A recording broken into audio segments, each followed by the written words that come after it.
So now that we've worked a little bit with continuous random variables, let's actually generalize something that we've seen before. If you remember that we talked about the principle of equally likely outcomes, and this was explored in chapter 5, where we came up with the discrete uniform distributions, where previously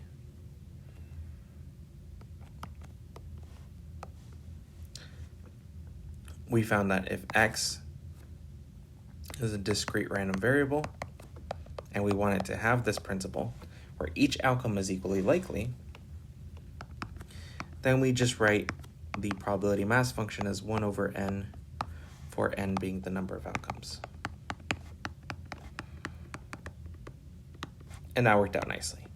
But now we have a continuous random variable. And with continuous random variables, there's no way to count them. So there's no number of outcomes here that isn't infinite.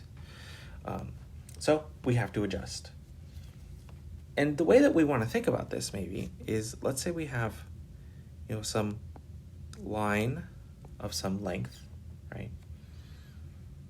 So I'm here drawing in this line, and maybe there's a target here, right? So we're gonna draw in this line. It's got a length L, okay?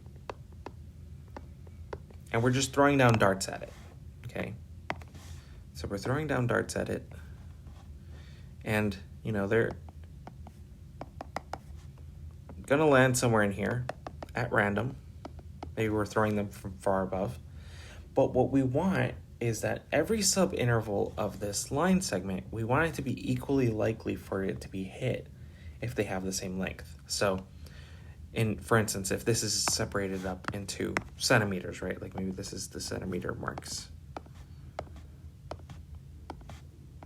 We want this centimeter here to be equally likely to be hit as this centimeter here, because they have the same length.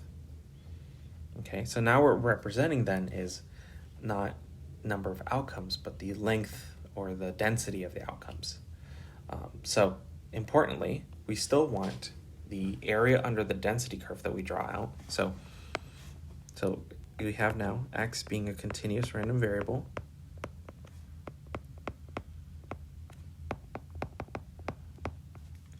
Where again, we need that the area under the density curve should be equal to 1. And two subsets of the support with the same length should have the same area under the density curve.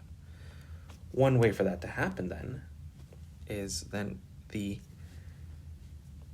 PDF of this function, of this random variable should be lowercase f of x equals 1 over b minus a for x being between those a and b, and 0 otherwise. So we can think of this b minus a as being the length of the total interval.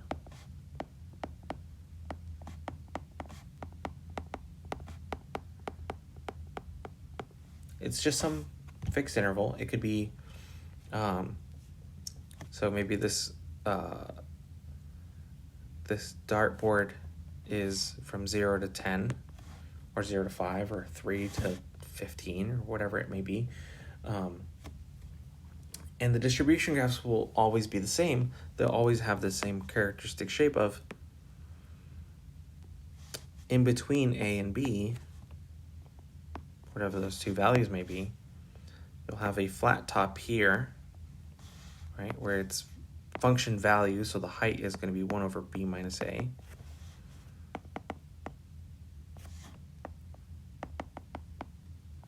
And everywhere else it's flat, it's 0, so it just runs along like that. Okay, so we say x then has a uniform or a continuous uniform distribution.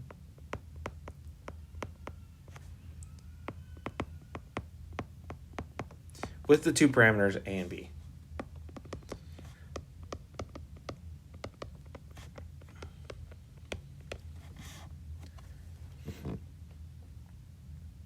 And so then we actually can say something about the the probabilities then, because what we're examining is if we're looking at intervals of, a certain length,